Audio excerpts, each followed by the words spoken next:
The checks and balances having utterly failed, such as but is not limited to the function of the war on David, where the position of neutralizing the checks and balance system from being enforceable because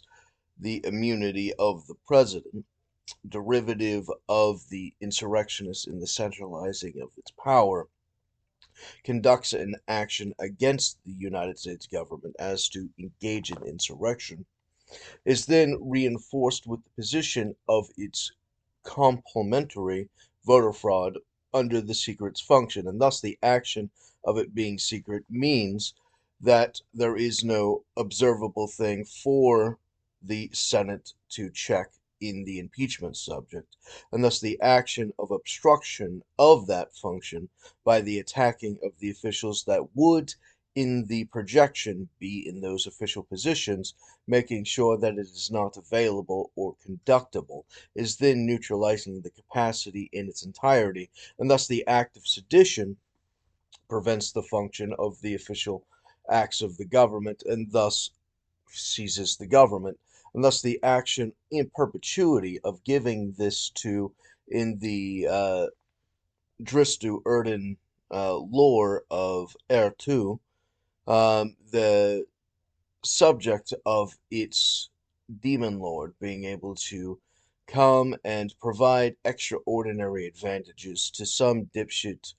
uh, wizard who doesn't even know how to speak properly because he will die of natural causes anyways, and thus be dissolved and thus be removed, and thus all of the things that he built for the wizard will then be transferred to himself. And in this action, the Confederates are engaged in their insurrection against the United States as to destroy the United States in the espionage war aspect by destroying the country through artifice, delivering it to its adversaries to be sold and disseminated amongst itself by the compromising and subversion and trickery, defrauding the system into its destruction, and thus is itself an act against the government in perpetuity, as an act of treason, of aiding and giving comfort to enemies of the United States at war with the United States, and thus the action of treason in its highest capability, such as but is not limited to the function of J. Sekulo's civil war to overthrow the states, engaged in the compulsion by voter fraud to engage in these espionage functions in order to extort a political outcome, nullifying the system's capacity to certify its own policies and subordinates it to a second federal government loyal to the parasite, which then would destroy the entirety of the system by these military actions in the hyperacceleration of their KKK anarchy, engaging in the enforcement of their hate crimes in its entirety, founded on social violence, which then socially engineers by that criminal hate crime to engage in the outcome predetermined and desirable, which validates their political violence, which then certifies the voter fraud, and then engages in the breakdown of the rest of each of the other systems, as racism is fundamental to their core identity as an arbitrary enemy of the American concept. So the remedy cannot, by definition, be at that point the immunity, and thus the obligation of the insurrectionists of the Confederates engaging in insurgent terrorism, which was supposed to be the specialty of fighting by the United States military, which actively was its weakest point. The thing it put its most pride into is its greatest weakness. And thus, the manufacturing of having America's enemies exclusively tailored towards these crimes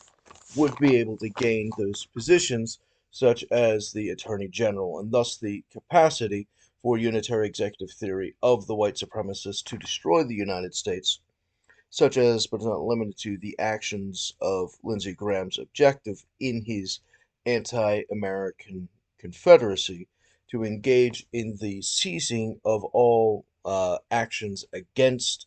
the hate group, and thus the actions of the hate group being fully unrestrained engages in the complete duplicitous function of their war against the American population in the destruction of all constitutional rights, and the very concept of the Constitution becomes not just a thing to be ignored, but the active enemy, and thus their treason hardens their hearts exponentially and overwhelmingly, as their core identity is an enemy of the United States. They are its complete opposite. America is a nation of law, and they are avowed, devout anarchists. And any rule that would dare touch them would then be retaliated with the full power and hatred of a thousand hells, where they belong and come from and should be returned to.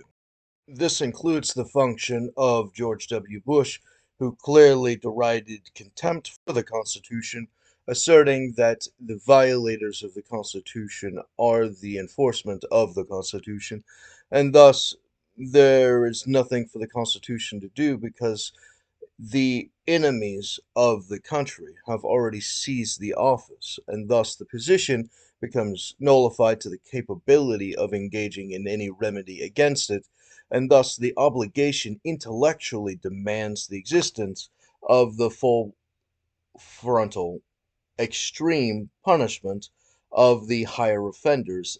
because they are a higher threat, and thus the action of more severe punishments, the higher the rank instead of the inferior punishments, and thus the action of the insurrectionists engaging in a coup against the United States, creating fraudulent policies in order to protect themselves in their position as an insurgent, facilitates their capability to engage in the perpetuity of their protection against the remedies, and thus the action of the removal of the fear outside of the capability of more malicious retaliations in their war crimes against the United States, in the retaliation of the system of the United States to engage in any check against them, similar to in the Iran Contra, where the only person who actually got punished for the Iran Contra is the person that revealed the Iran Contra, as the function of Congress has systematically lost control over the president from being able to even know what the president is actively doing in any competent manner, and thus the mechanism of their presidential privilege engaging in that activity so that they cannot engage in their job correctly until they've completely crippled the facilitation of the government to engage in necessary functions in order to live, and thus has starved itself, and thus is incapable of surviving as it engages in the death roll seizures derivative of the insurrection, as its enemies puppeteer it as a parasite which has controlled its mind, and thus it in perpetuity having delivered the United States to its most hated opposite adversary, it, as Mario, controlled by Wario, becomes the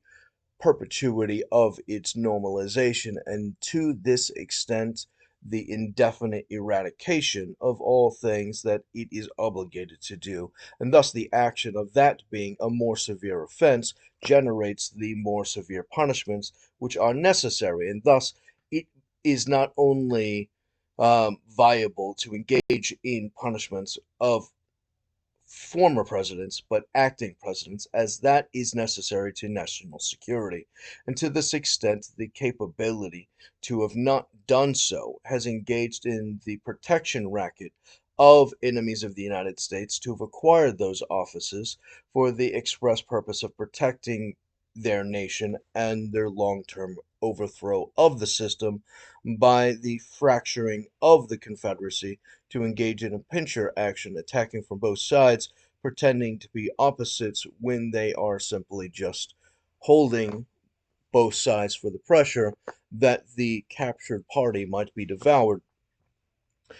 And to this extent, that becomes the exponential higher danger to national security, and thus the immediate compulsory obligation for the constitutional remedy to overthrow the government destructive of the rights derived in the Constitution, and thus the overthrowing of that government and the reestablishment from those having that right, from having that duty, having that compulsion, is understood by the Constitution as having to be able to overthrow the president and have him arrested as an obligation which is inside the text of the Constitution itself. And to this extent, the remedy at the highest level in the greatest emergency being that if the government refuses its responsibility, that the people in general are to arm themselves with their individual Second Amendment weapons to engage in that action in order to enforce that remedy, is a predetermined understanding that is blatantly clear to anyone who has ever dared to read the text itself, instead of posturing infinitely about something that they want to be ignored indefinitely, and thus could never possibly worry about engaging in these specific examples, which are already understood. And thus, it's not a theory about it, it is directly said the thing. The opinion to destroy it is not an opinion about it.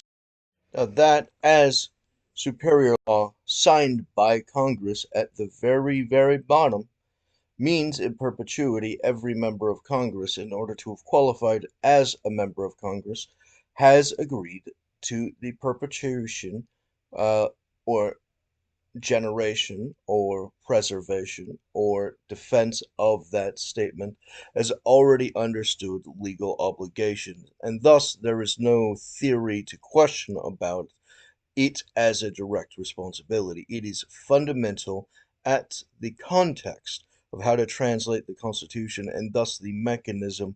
derives itself as its companion, an amplifier,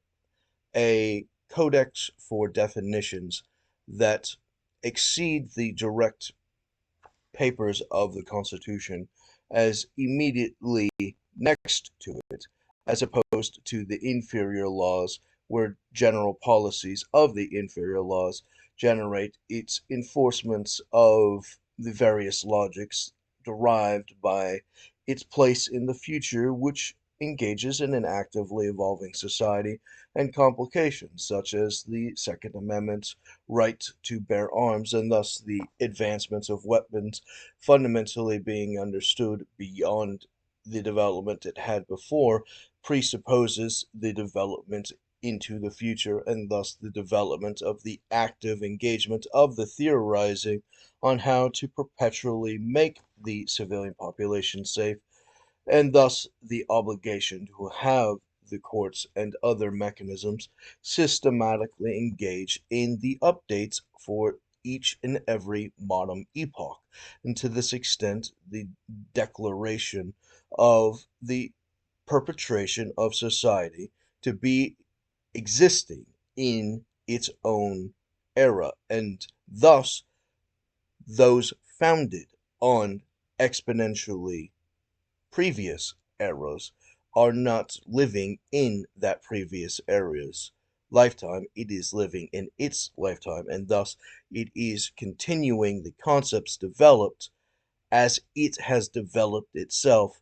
in the same light, in the same mentality, in the same thinking that generated the original, and thus the devotion by patriotism.